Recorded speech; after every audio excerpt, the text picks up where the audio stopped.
Welcome back to the Flow Friday Night Sports Show. It's time to talk about Cricket Albury Wodonga, and Stephen Bennett, the Hume representative from the Cricket Albury Wodonga board, is joining the Flow Friday Night Sports Show right now. Stephen, pleasure to have you on the show for the first time this summer as the cricket season kicks off. How are you? Yeah, great. Thanks, Dan. It's good to be with you. Good to have you with us, and it's good to be talking cricket as we get into the summer. So let's get straight into things. We have got 8 teams in the first grade here at Cricket Albury Wodonga. So let's have a look at the games that are kicking off this weekend. And we'll start off with Colcan taking on the Wodonga Cricket. So how do you see this game going, and what can you tell us about these two cricket teams? Well, we've got one of the sort of improvers last year in Colcan. I've had a couple of years where they've struggled a little bit, playing last year's grand finalists, the Wodonga Cricket. So, it promises to be a good game to see how far Colcan have come. They really started to improve towards the end of last season, and they won the inaugural Provincial 2 District and Hume 2020 comp, which was a great shot in the arm for them. So I expect Colcan to be very competitive. The Wodonga Cricket, well, they made the grand final last year, went down to the eventual premiers in Brocklesby, Burrumbuttock. But again, they tend to be a fairly well-balanced side led by Todd Hannam, who's one of the premier all-rounders in the area. It should be a very competitive game at Colcan. All right, there is our first game of the season previewed, so that should be a good one. We'll see how the Wodonga Cricket go this season, if they can go one step further and claim premiership glory. But of course, it is a brand new season and they've got 7 other teams to compete with. Let's move on to our next game. And you just mentioned the reigning premiers, Brocklesby, Burrumbuttock. They're in action here against Osborne. Yeah. Well, that's. I was talking to the Osborne president during the week, and he said, there's nothing like having a big challenge first round, and certainly they'll have it playing the reigning premiers. Brocklesby, Burrumbuttock, they were very clear winners of the comp last year. They had a very consistent season. They, again, boast one of the great all-rounders in our comp, in Darcy Ianson. They just seem a very well-balanced side across the board and very deserving of their premiership last year. Osborne, they're going to be without their captain, Ed Perryman, who's a very good batsman bowler. So Osborne are doing a little bit of rebuilding this year, a few players. A bit of a change of players, a few new players coming in. So, Rockburgham at home are always very hard to beat, but I think Osborne will give them a fairly good challenge.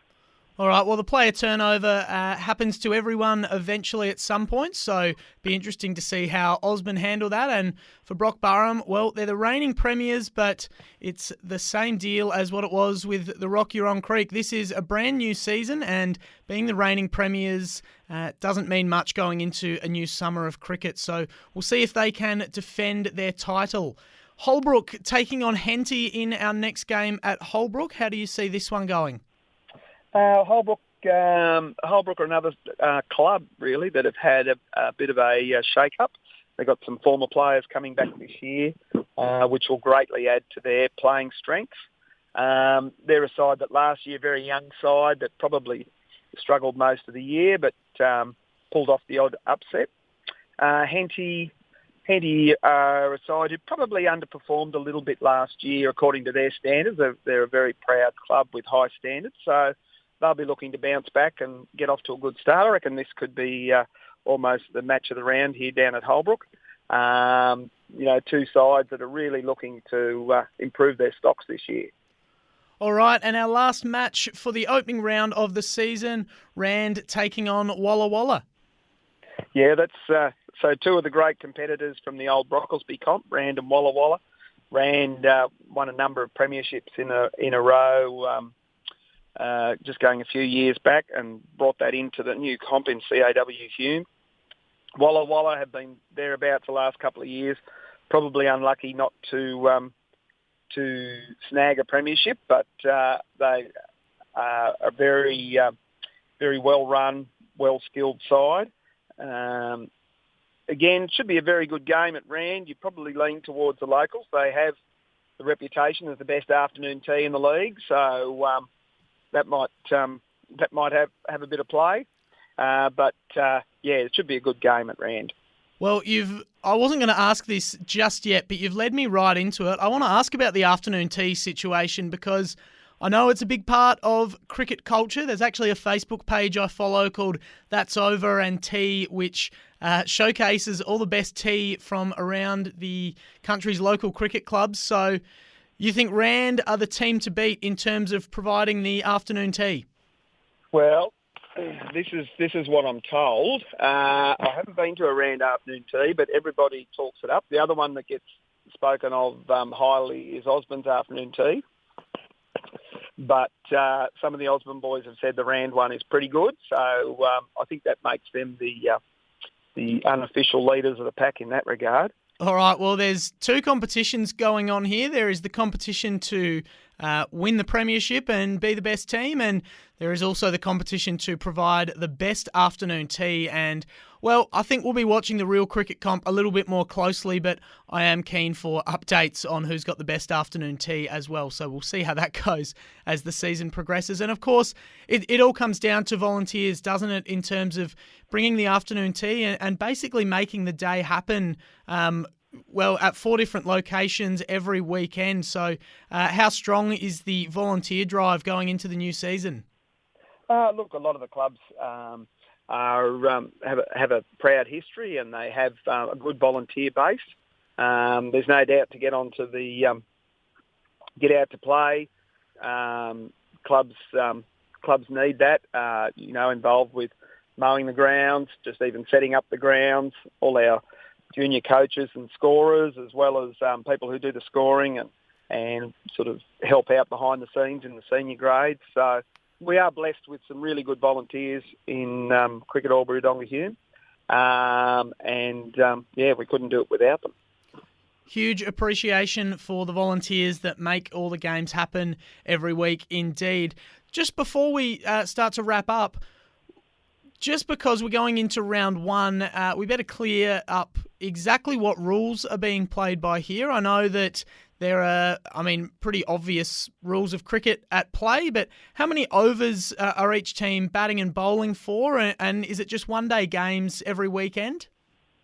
Yeah, so we play white ball cricket in all of our 4 grades in the Hume League. In the A grade, we have 40 overs aside. The B grade has 35 overs.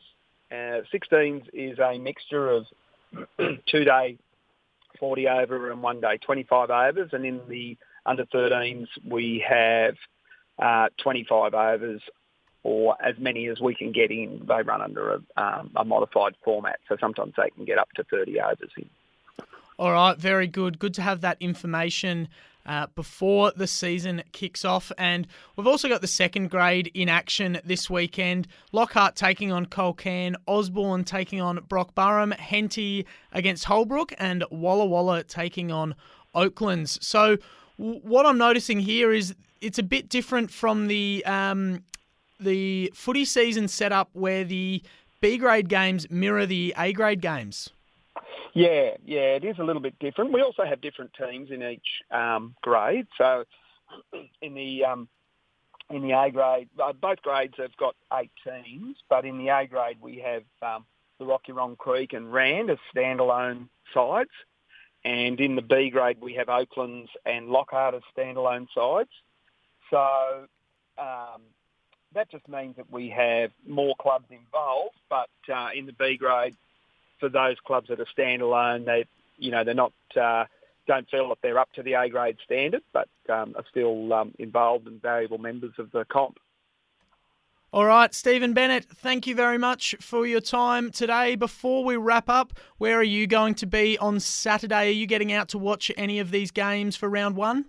Well, unfortunately, I have to play. Unfortunately for my teammates, I would say.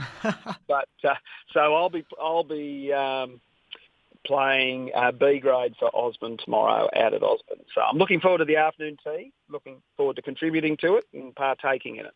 All right, well, we look forward to hearing next week how many runs you've made and also probably how many Lamingtons you've eaten, the real statistics that we're interested in. Stephen, thank you very much for that update. Looking forward to tracking this league as the summer season goes on. Good luck to yourself and good luck to everyone involved, and I'm looking forward to chatting next week. Thanks, Dan. Talk to you then.